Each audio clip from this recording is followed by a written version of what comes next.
Dengan mengucapkan Bismillahirrahmanirrahim, maka calon wakil presiden yang dipilih oleh Partai Demokrasi Indonesia Perjuangan yang akan mendampingi Bapak Ganjar Pranowo adalah Bapak Profesor Dr.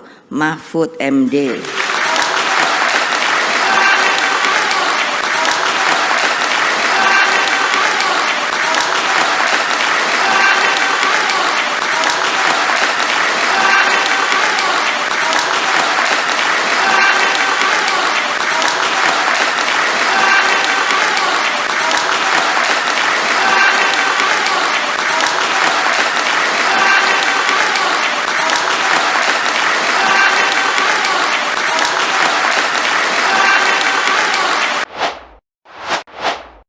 Ya langsung ini bagi saya surprise betul. Saya tidak ditanya apa uang kampanyenya bagaimana, uang saksi bagaimana, enggak ada.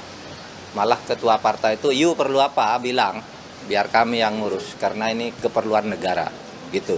Tapi ada kesepakatan politik nggak Pak antara Pak Menko dengan Bu Mega ketika penunjukan itu Pak? Ya kesepakatannya itu melaksanakan konstitusi dengan sungguh-sungguh, memberantas korupsi dan menegakkan hukum untuk saat sekarang ini untuk menuju Indonesia Emas melalui jembatan emas. Intinya hanya itu.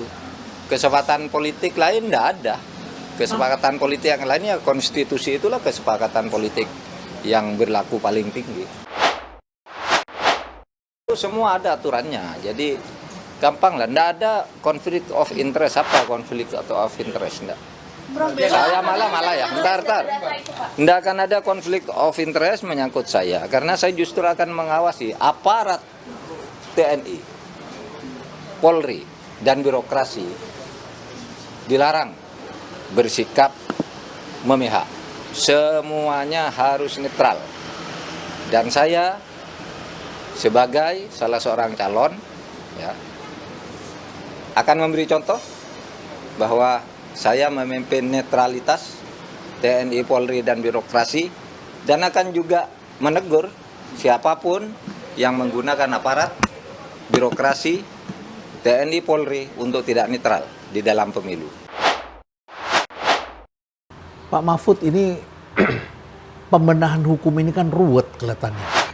Nah ini perlu kesabaran kita untuk melakukan itu secara bersungguh-sungguh, sabar dan berani Pak. Bagi saya sabar itu bukan ya diem aja. Sabar itu salah satunya kalau dari agama saya mengajarkan, sabar itu artinya gempur, jangan takut, itu sabar namanya. Sabar itu gempur artinya. Gempur. Ya, salah satu artinya satu menerima dengan tabah. Yang kedua melawan dengan berani, itu sabar juga. Melawan dengan berani. Ya di dalam Al-Quran dikatakan siapa orang yang sabar yaitu orang yang berani melawan kemungkaran. Arti sabar itu tangguh gitu. Nah kita perlu kesabaran untuk itu karena ini rumit masalahnya. Tidak sesederhana yang dibayangkan orang. Maka tim pencepatan reformasi hukum itu yang ayo tolong buatkan saya jalan keluar. Saya yang bertindak. Ini masalah berat bisa jadi enteng semua Pak Mahfud. Ya. Termasuk saya lihat itu di DPR ketika Pak Mahfud bilang, ini Markus, saya minta dibuka. Saya ceritakan.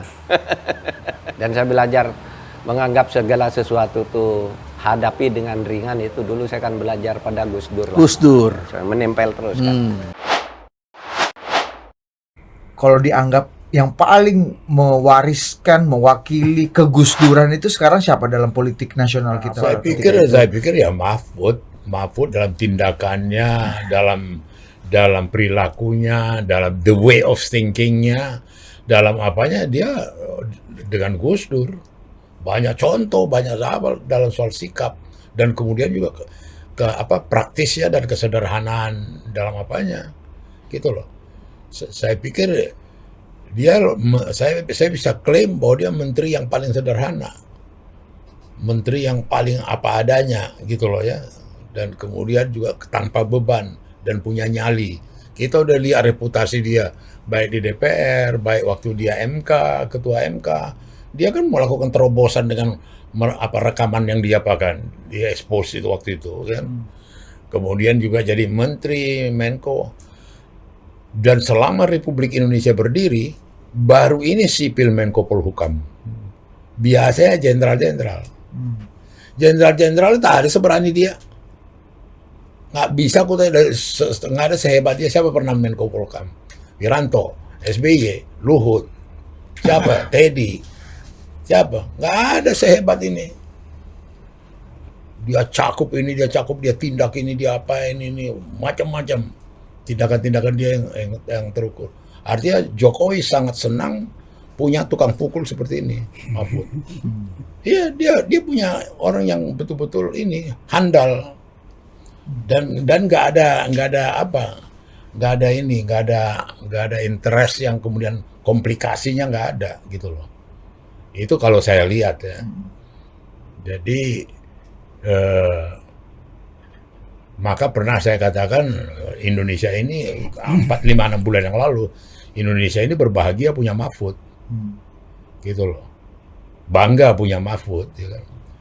Bagaimana coba udah tenggelam masalah BLBI, bisa dikejar itu BLBI, sita ini segala macam, ternyata masih banyak bolong-bolongnya BLBI. Siapa yang ngerjain itu? Mahfud, ya kan? Belum lagi siapa yang disuruh, yang banyak itu yang korban di luar negeri jadi stateless karena dianggap dulu tidak mau menandatangani pernyataan tahun 65 yang anak-anak muda Indonesia dikirim sekolah ke luar negeri. Kemudian ini siapa yang mengapain itu? Mahfud berangkat jemput bola ke luar negeri bersama Loli, ya kan? Kembalikan mereka. Artinya betul-betul dia terukur lah gitu loh, tindakan-tindakan dia gitu loh. Jadi ya dia NU dalam arti kata ya setahu aku dia NU. Jadi Cawapres Ganjar, Mahfud janji wujudkan Indonesia Emas 2045. Mahfud MD telah menyatakan resmi sebagai pendamping Ganjar Pranowo untuk maju dalam pemilihan presiden atau pilpres pada 2024. Dalam pidato perdana sebagai bacawa pres, Mahfud mengungkapkan bersama Ganjar Pranowo bisa mewujudkan cita-cita menyongsong Indonesia Emas 2045. Bung Karno dan Bung Hatta telah mengantarkan bangsa Indonesia ke pintu gerbang emas kemerdekaan RI. Mas Ganjar dan saya bersama-sama seluruh rakyat Indonesia akan melanjutkan upaya mewujudkan cita-cita menuju Indonesia Emas tahun 2045, kata Mahfud usai dideklarasikan sebagai Cawapres Ganjar Pranowo di kantor DPP PDIP Jakarta Pusat, Rabu 18 Oktober 2023. Menko Polhukam tersebut mengatakan, cita-cita Indonesia menjadi bangsa yang maju, adil, dan beradab dalam rangka menyongsong Indonesia Emas 2045 akan terwujud jika memenuhi sejumlah syarat, yakni ideologi bangsanya kokoh, ekonominya baik, hukum dan keadilannya ditegakkan, politiknya demokratis, budaya gotong royong hidup, serta mengedepankan persaudaraan. Dalam kesempatan itu, Mahfud menegaskan aspek penegakan hukum di Indonesia, bidang yang bisa dibilang paling dikuasai olehnya. Jika penegakan hukum dilakukan dengan benar, maka setengah masalah dari bangsa ini insya Allah tuntas. Kalau hukumnya bagus, maka segala aspek kehidupan masyarakat akan bagus juga. Misalnya di bidang sosial, politik, budaya, pertahanan keamanan, dan ekonomi, ujar dia. Dengan aspek hukum yang ditegakkan dengan benar, Mahfud mengatakan, hal yang terpenting dilakukan adalah pemberantasan korupsi serta dampaknya terhadap investasi. Prioritas pemberantasan korupsi, kepastian hukum, dan konsistensi dalam implementasi penegakannya memberi jaminan bagi investasi dan pembangunan ekonomi, serta memberi perlindungan kepada masyarakat, kata dia. Diketahui, Ketua Umum PDIP Megawati Soekarnoputri mengumumkan Mahfud MD sebagai bakal calon wakil presiden yang mendampingi Ganjar Pranowo pada Rabu 18 Oktober 2023. Megawati mengatakan, dirinya telah menerima masukan dari semua pimpinan partai koalisi. Dengan mengucapkan Bismillahirrohmanirrohim, maka cawapres yang dipilih PDIP yang akan mendampingi Bapak Ganjar Pranowo adalah Bapak Profesor Dr. Mahfud MD, kata Megawati di DPP PDIP Jakarta Pusat, Rabu 18 Oktober 2023. Megawati mengaku telah berkontemplasi mengenai sosok yang tepat mendampingi Ganjar Pranowo. Dia juga mengaku telah mantap dalam mengambil keputusan memilih Mahfud MD. Hari ini Rabu 18 Oktober 2023, saya dengan mantap telah mengambil keputusan, tutur dia.